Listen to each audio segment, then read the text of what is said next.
What is the best gaming CPU? It is a massive question and one we're going to be answering in this very video. We've got some heavyweight contenders like the 12400F, the i3-12100F, and the classic Ryzens like the 5600X and the 5800X. But what is going to be the champion and what is going to allow you to have the best budget for your graphics card without holding it back? This is going to be a pretty nifty little video and one that might even be pretty fun.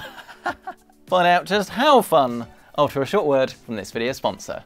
Lexar's NM800 SSD is here and it offers crazy high performance for a very reasonable price. With read speeds up to a whopping 7400 megabytes a second, this PCI Gen 4 drive is perfect for super quick load times in the next gen games. Learn more today with the link below.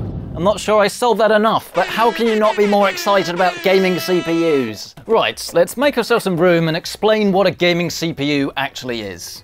And if you've been paying attention to my videos, you'll know that technically it doesn't exist. So yeah, once again, I'm lying to you, I'm sorry. But essentially a gaming CPU is just a normal processor that can be used for any task, not just gaming, but one that is pretty much hitting the sweet spot for price to performance. That means you can get the highest frame rate possible in your games, but without spending so much money that you're actually taking money away from your graphics card. We had a really good analogy in my how much should you spend on a gaming PC video that you can find in the top right corner of your screen that is essentially talking about everything, not just the CPUs. That essentially talks about the processor as a dog on a lead, and this dog is running, the dog being the graphics card and you, the owner, are the processor, because if you can't keep up with your dog, then it's not hitting its full potential and it's almost a little bit stuttery and juddering. But if you have something that is faster than the dog, then obviously it can keep up. But the problem is that if you spend too much on your processor and it's running a lot faster than this K9, the analogy starts to falter a little bit at this point, but don't worry about it. If you spend too much money on your processor, then you've got all of this performance in the CPU that you're not using, and this is money that you should have spent, in theory, on your graphics card. Essentially, you've got to match the speed of your processor to that of the graphics card as closely as possible, so you're not wasting any money. There's no point getting an i9 with something like an RTX 3050, but likewise, you're not going to match a 3090 Ti with an i3 because it's going to bottleneck pretty badly. What we're going to do today then is to actually test all of these chips and test out their relative price to performance. So we're going to be looking at the cost, looking at how many frames per second they get in games, and this will give us a dollar or pound per frame figure, and then you can use this to essentially work out how much performance you need depending on the graphics card that you're going for, and hopefully you'll end up getting something that matches your graphics card so you're not wasting any money. That at least is the theory, but obviously there are quite a few factors to play as we will discuss throughout the video.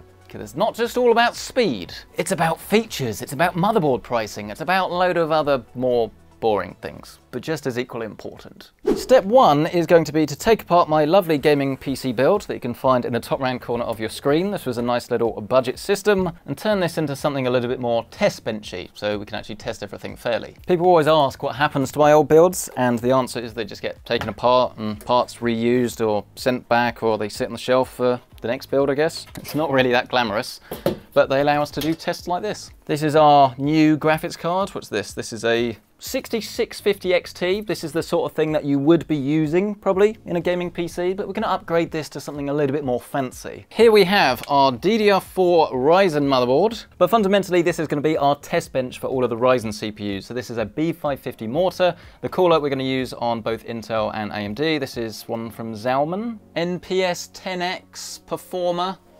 It's a really great value price to performance air cooler actually. I just wish they had called it a name that's more memorable. I already have our first CPU installed. This is the Ryzen 5 5600X. This was regarded by many people as the best price to performance Ryzen CPU, but it is only 6 cores. Is that going to be enough? We'll find out, won't we? But to ensure our main variable is just the speed of the CPU, I'm going to be upgrading the RAM. Here it is, our Vengeance Pro RT, and this is 32 gigabytes, but this is running at 3600 megahertz. If I can't get XMP to work on either of the motherboards, then we're in for a problem. But assuming everything goes to plan, this isn't going to limit our CPU in pretty much all but 99.99% of titles. If you do want to learn a little bit more about RAM speed, by the way, and whether it matters, again, video, top right corner of your screen. I've made quite a few at this point now, haven't I? The things I do for you. That's our memory in then. And now it's time to move on to the most overkill bit of this setup, the RTX 3090 Ti. And I want to be very clear about this. We're not using this to be real world at all. The whole point of this is to put as much dependency on the processor as possible so we can see the differences between these chips. A lot of you are probably thinking, why don't we use a 3060 or something realistic? Well, the point is not to find the limitations of the graphics card, it's to find the limitations of these CPUs. And if we did use one of those graphics cards, then chances are we wouldn't see where these start to falter. So obviously, yes, you're not going to be getting an RTX 3090 Ti and pairing it with any of these, but that's not the point. This is just to take margin of error out of the equation. So let's drop our ridiculously overkill in terms of price, performance, and RGB with this palette edition into our board. Then we need to upgrade our power supply. We've got one from Deepcool here. They've sent this out for a sponsored video. It's a 1000 watt PQ1000M. Again, you probably don't need 1000 watts for your personal system, but if you're using a 3090 Ti, then obviously you kind of do. We should all be plugged in. Moment of truth, let's turn it on. Have to use the little jumpers. Not really the right screwdriver, but it worked. We're in the desktop, but as you can see, we're not actually running at our full rated speed, so we need to go back into the BIOS and enable this to enable a fair test. We'll make sure resizable bar is enabled as well, which it is. Here we go, 3600 megahertz. We're ready to proceed. We are of course going to test a series of games at different resolutions, 4K, 1440 and 1080p. Let's install the latest drivers and then get cracking. Here we are then in Cyberpunk, and this is a very demanding game on both the GPU and the CPU, especially when you have this ray tracing preset enabled. That's what we're going to use here. I'm going to run this at 4K with DLSS on, leave it on automatic I think for everyone. And then they've made my life very easy by actually adding a baked-in benchmark tool for people like me, for the benefit of you. If you're new to the channel, by the way, allow me to introduce you to good old pen and paper, where I write these results down and now hand them over to my new editor. Say hello, Carl. And he's going to make these graphs for me. I get out of doing it. Dreams do come true. Around about 66, 65 FPS at max settings, 4K. That's not bad, but it's not exactly like 8K, 200 FPS like I might get in Valorant or something. Here we are then, an average of 64.3 FPS with the 5600X. Not bad, to be honest. Now comes the boring bit of rerunning it at 1440 and 1080p. It's gone up to 93, and at 1080p, 106. So this is where we might have actually got into some form of bottlenecking. Could be for the ray tracing, but it could be from the CPU. Let's move swiftly on now to my multiplayer title of choice, some Apex Legends. I have actually started playing this again, and I'll be honest, I've been getting quite frustrated. I no longer have the skills to pay the bills. Once again, we'll make sure that everything is at max settings, which I believe it is. Start recording, and then do our very boring repetitive walk of just going down in a straight line, and then shooting a couple of targets. Isn't benchmarking so fun? It's not bad though, is it, the RTX 3090 Ti? 4K max settings on Apex, 150 FPS. That's pretty much no compromise. Pucker pies. If you don't live in the UK, you have no idea, but if you do, you'll appreciate that. Now we can move on to what could be the most demanding game in this test, Planet Zoo. And I know what you're thinking, Planet Zoo? Really? But yes, because I think pretty much every single time I've played this game on any gaming system, I've found some sort of limitation when it comes to resolution because of the CPU. So I think if we're going to see a problem in a real world scenario, this is going to be the game to show it. Once again, we're going to set this to absolute max settings, the ultra preset, 4K resolution. I tell you what, I wasn't lying. Here is the proof. This is 1080p and our GPU utilization isn't even 50%. You've paid all of this money for an RTX 3090, and if you pair it with a 5600X and you play Planet Zoo, just look at this, look. 40% utilization, that is mad. Did think that our frame rate hadn't improved. That'll be why. Let's bounce back to multiplayer now with some Halo Infinite. I think the newest game in this test. In the settings, absolute max settings again, 4K with the Ultra preset, and obviously VSync has been disabled for all of these tests. And here we are in the bazaar. I'm a bit of a loner. I'm playing by myself. And we just run to the end of the wall, and that's that. It's a shame you can't put this in the video, Carl, isn't it? You can't put me dancing and singing in the video because of copyright. 1080p, 625 FPS. Like, I know it's only Valorant, but look, 700 FPS.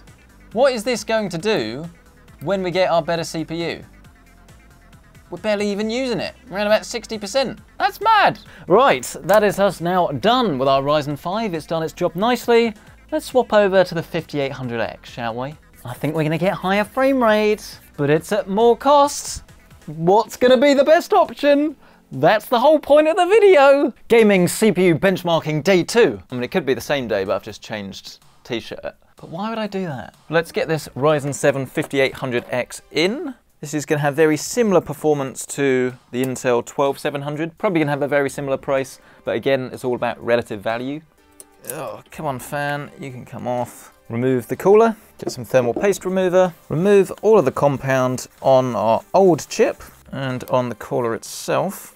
Then we can just slide our chip out and remove it. Get our upgraded one with more cores, and then just drop this back into place. Remembering, of course, to add some new thermal compound, as you can't recycle it between chips. And let's just double check that this actually still works. There we go, new CPU installed.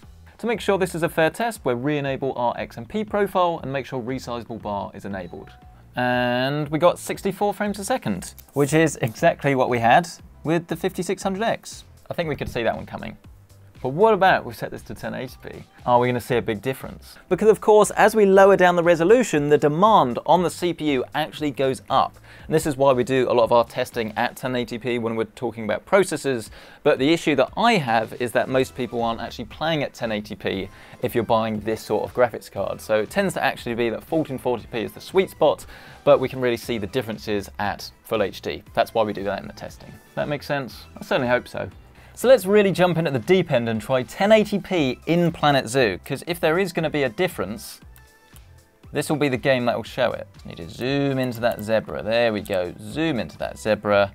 End the test. Doesn't look overly different. 99 FPS, which is actually exactly the same as the Ryzen 7. So that shows that having 2 extra cores doesn't actually make any difference in this game. This would be one where it's pretty much all about clock speed. That is fascinating. Right, leave all of the other benchmarks with me, and then we'll come back and we'll turn this into our Intel platform. Ryzen benchmarks complete then. I believe it's now time to move on and actually get our Intel system made up, which in theory shouldn't be too difficult. I think the only anomaly will be if the RAM doesn't work at its proper rated speed. That would be pretty annoying. Because we're using 12th gen, it can get a little bit tricky to work out what's fair and what's not. And personally speaking, as we've tested recently, DDR4 versus DDR5 doesn't make any difference for gaming. So if you are going for a price to performance PC, you're not thinking about future-proofing, then go for DDR4 and you get the best value for money. That's what we're doing here today. We've got one of ASUS's board. This is a ProArt B660 Creator, but fundamentally it uses DDR4 RAM. But this isn't a gaming board. Surely its frame rate is going to be lower. That's not how it works. Don't fall for the gimmicks. As long as you can power your CPU properly, enable XMP profiles and things like that, then it should be the same between all of the different boards. It's only really at the real budget end that you get some weird things, but this isn't one of those boards. We will be starting at the real budget end with the i3-12100F. I'm expecting this to have surprisingly good performance, but this isn't exactly going to be setting the world on fire. The main problem you're going to have with this chip is that it just doesn't have many cores. If you want to use your PC for multiple things at the same time, this probably isn't going to be the thing for you, but it'll get you started. We will need Zalman's 1700 mounting kit because a lot of coolers don't actually work with 1700 out the box.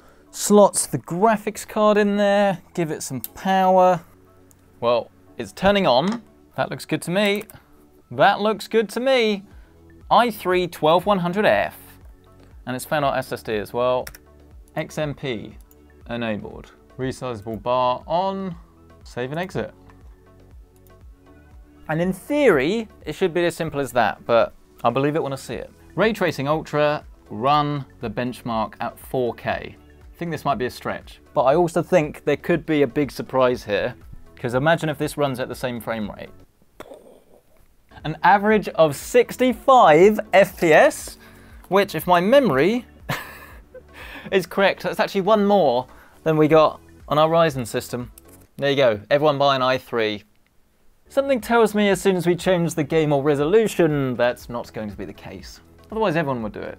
Yeah, 1080p we have hit the limit, 95 FPS, so that's 10 lower than we saw on the other chips, but that's pretty impressive. Let's fire up a game that you probably are going to be playing on an i3. This is Apex Legends, and while we are currently doing our benchmarking, I had a little sneak peek and we're getting around about 300 FPS upstairs. And we're actually getting the same downstairs as well. I'm dead impressed by that, you know. But at this stage, you're probably a little bit bored about me actually doing some benchmarking, so how about we fast forward to the 12700K, you fast forward to all of the i5 results being done, and I hand you over to the one, the only, Benchmarkus. But it's time for me to go. Thank you, Marcus. It's good to be back. It's been a while, but let's have a look at some of these numbers. And straight off the bat, I'm very surprised with how close these numbers are together. Remember, this is not an expensive processor, but this is a £2,000 graphics card, and the results are very, very surprising. At 4K, it's only Valorant that sees any real differences at all. Pretty much every other title, it's more a case of margin of error. You won't notice anything different between any of these chips. But it's when we move on to 1440p that I would say I'm probably most surprised, because again, the differences between the chips aren't really that pronounced. Clearly the new i5 and i7 do pull away in Planet Zoo, which is the most CPU-bound title we have here, but the games you're probably going to want to play aren't really too different. Halo is definitely favouring Team Intel here, but Cyberpunk is pretty much the same across the board. If you do want to play Valorant at 1440p, high refresh rates, then it's not really going to matter which chip you play it on because you're getting sky-high frame rates on every single one. But really rather interestingly, Team Ryzen is actually beating Intel across the board, and by some margin. I don't think it really matters because no one's going to be playing at 700 FPS, but it's definitely something to note. And then finally, we do of course have 1080p, where we do start to see the chips separate a little bit more. I mean, take Planet Zoo for instance, 99 with a Ryzen 5 versus 117. Okay, that's around about 20 FPS more, but are you really going to notice that? I'm not so sure. Exactly the same story with Halo Infinite, around about 217 on the i7, and then the lowest was the Ryzen 5 with 180. But at this frame rate, again, is it going to make any difference? I'm really starting to doubt it. Cyberpunk starts to see a strong win for Intel, even if the i3 is beginning to lag behind a little bit here. Apex Legends sees no real differences between any of the chips, but of course do remember there is that hard 300 FPS frame rate cap here. And then for Valorant, pretty much the same story. I'm not entirely sure why the Intel chips aren't doing as well as the Ryzen's, but I don't think many people are going to be playing at over 500 FPS, so even the i3 would be very sufficient. All that's left to do now then is look at the value proposition for each chip, and it is very surprising just how capable this i3 is. I'm not sure how comfortable I would be personally with a quad-core processor, but clearly the value is here. The i5s and the Ryzen 5s are trading blows a little bit. It is going to depend more on motherboard pricing here, but then both the Ryzen 7 and the i7 are looking a little bit less appetizing if it's all about price to performance for you. All in all, I have to say these results have been fascinating because once again it shows that pretty much all of the CPUs that you might buy for gaming in the vast majority of titles that you're actually going to want to play do perform quite similarly. It's only with 1080p that you really do start to see the differences. And again, remember, this is an RTX 3090 Ti. The card you're going to use is probably not going to be bottlenecked in the same way. It's fascinating to me that you can literally get like an £80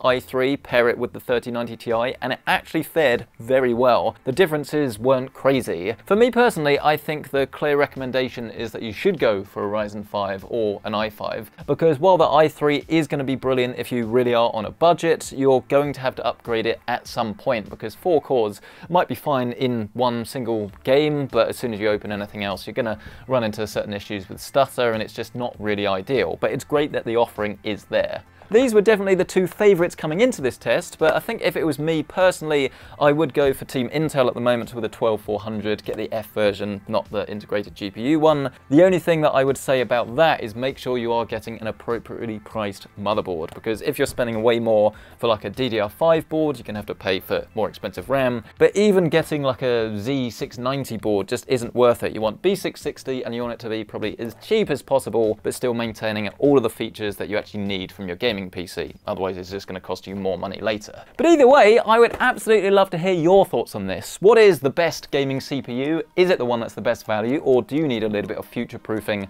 a little bit of stuff on the side? If you have enjoyed this video, then absolutely smash that like button as it lets others know this is a video worth watching, and get subscribed for many more tests like this. I have more time now, and I assure you I will be using it. And of course, as always, if you do want to check out current pricing on any of these CPUs or any of the parts that were featured in either of these builds, you can find that linked down in the description below. And while you're down there, why not bask in the speed of Lexar's NM800 SSD? If you want to add super fast storage to your computer, then the NM800 is incredibly easy to install, requiring just a small screwdriver and just a minute of your time. Get your PC geared up today with the link below.